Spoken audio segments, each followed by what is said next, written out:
Hello student, आज जो है मैं आपको इशू ऑफ शेयर के कंडीशन के बारे में एक्सप्लेन करूंगा। जो इशू ऑफ शेयर होते हैं जैसे कि 3 कंडीशन में होते हैं, जैसे मैंने आपको बताया था। First at par, second at premium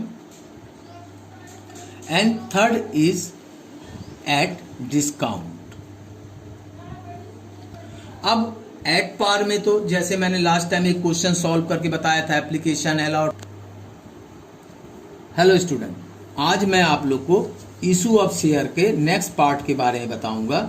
यहाँ पे जब हम शेयर इशू करते हैं तो उसके 3 प्राइस होते हैं। एक होता है at par, second is the at premium and third is the at discount. तो एट पार का मीन्स क्या होता है, जैसे मैंने बताया था कि जो उसकी फेस वैल्यू होती है उसी वैल्यू में उसको सेल आउट कर दिया जाता है। 10 का शेयर 10 में हम क्या करते हैं, सेल आउट कर देते हैं। प्रीमियम का मतलब क्या होता है, 10 का जो शेयर होता है हम उसको एक्स्ट्रा वैल्यू पे सेल आउट करते हैं। जैसे 2 रुपए मैंने 12 कर दिए तो उसका वो प्रीमियम बन गया। डिस्काउंट में 10 का शेयर को मैं 8 रुपीज में सेल आउट कर रहा हूं, यानी कम में, -2 में घटाकर, तो वो डिस्काउंट कहलाता है। लास्ट क्लास में मैंने आपको बताया था कि किस तरह से हम जर्नल एंट्री प्रिपेयर करते हैं, एप्लीकेशन का, अलॉटमेंट का, फर्स्ट कॉल का एंड सेकंड कॉल का।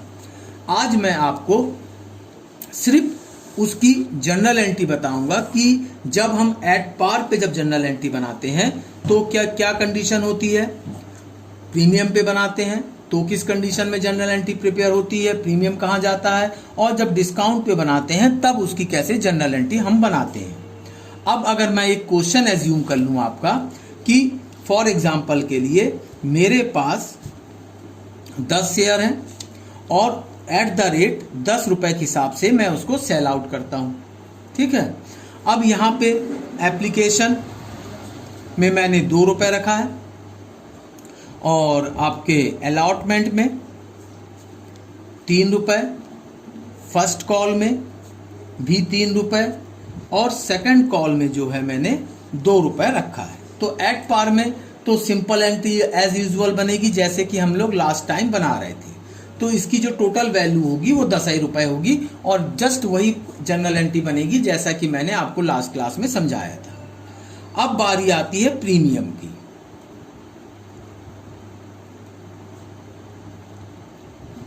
प्रीमियम की एट प्रीमियम में मतलब जब हम उसको उसकी फेस वैल्यू से ज्यादा पे सेल आउट करते हैं। तो एप्लीकेशन जैसे मैंने अगेन 2 रुपए रखा, अलॉटमेंट तो अलॉटमेंट में मैंने 3 रुपए प्लस 2 रुपए प्रीमियम के कर दिए। फर्स्ट कॉल में अगेन 3 रुपए एंड सेकेंड कॉल में अगेन 2 रुपीज। तो जो अलॉटमेंट की एंट्री प्रीमियम के समय कैसे बनेगी।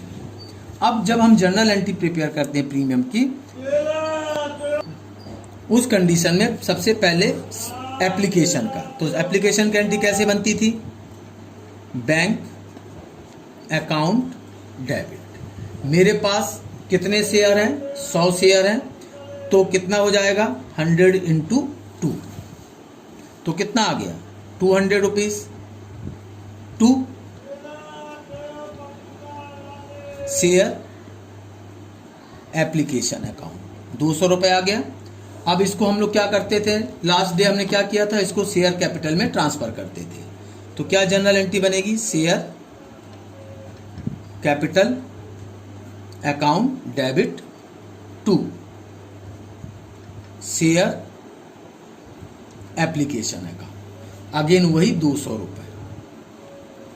तो ये तो सिंपल एंट्री हो गई एज यूजुअल जो हमने लास्ट क्लास में की थी। अब बारी आती है अलॉटमेंट की। तो अलॉटमेंट में जैसे मैंने 3 रुपए रखा है और 2 रुपए उसके प्रीमियम के प्लस कर दिए। अब इसकी जब जनरल एंट्री बनेगी तो यहां पे सबसे पहले क्या होता है, ड्यू की एंट्री बनती है। तो जब ड्यू की एंट्री बनेगी तो क्या बनेगा, शेयर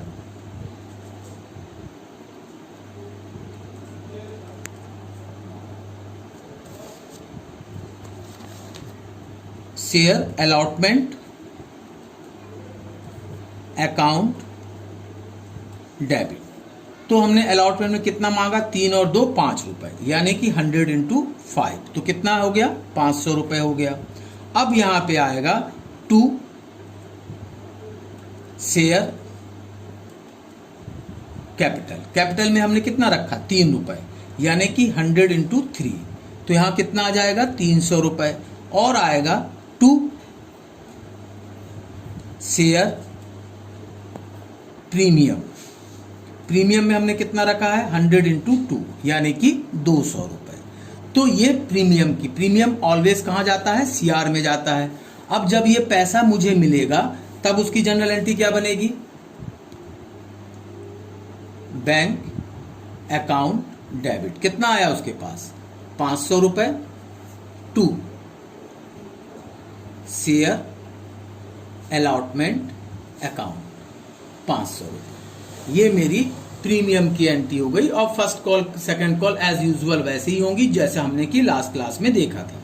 तो प्रीमियम जब प्रीमियम में हम शेयर सेल आउट करते हैं तो प्रीमियम ऑलवेज कहां जाता है, सीआर में जाता है। और इस तरह से उसको हम लोग क्या करते हैं,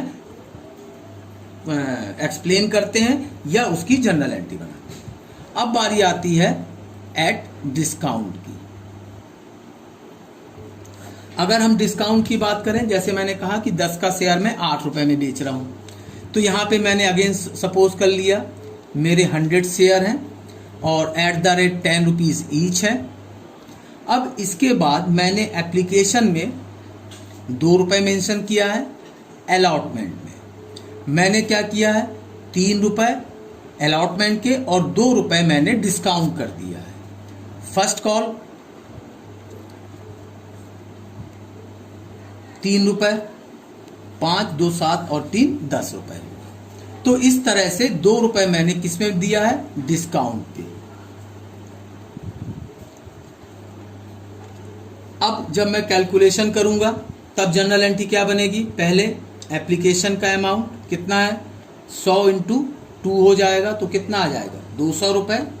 अलॉटमेंट जैसे मैंने यहाँ प्रीमियम के समय उसको कैलकुलेट करके कैपिटल के साथ जोड़ दिया था, अलॉटमेंट डिस्काउंट के समय ऐसा नहीं होगा। अलॉटमेंट के समय 100 इंटू 3, यानी कि शेयर होल्डर सिर्फ 300 रुपए देगा, डिस्काउंट के पैसे वो नहीं देगा। फिर इसी तरह से फर्स्ट कॉल 100 इंटू 3, तो कितना आ जाएगा, अगेन 300 रुपए हो गया। अब इसको हमको क्या करना है, जनरलाइज करना है। जब जनरलाइज करूंगा तो सबसे पहले उसी एप्लीकेशन का जनरल एंट्री, तो बैंक अकाउंट डेबिट कितना 200 रुपए आएगा, to share application account 200 rupees. तो ये एप्लीकेशन मिलने का एंट्री हो गई। अब इसको शेयर कैपिटल में ट्रांसफर करेंगे, share capital account share application account debit to share capital कितना, अगेन हुए 200 एंड 200। तो ये कैपिटल अकाउंट में ट्रांसफर हो गया। अब बारी आती है अलॉटमेंट की, जहां मैंने डिस्काउंट को एडजस्ट किया है। तो ड्यू की एंट्री बनेगी सबसे पहले। जब ड्यू की एंट्री बनेगी तो वो क्या बनेगा,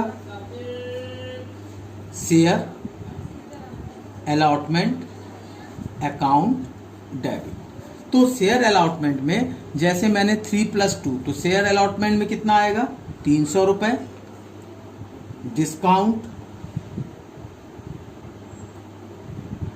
अकाउंट डेबिट, डिस्काउंट में कितना आएगा 2 रुपए के हिसाब से 100 शेयर के 200 रुपए,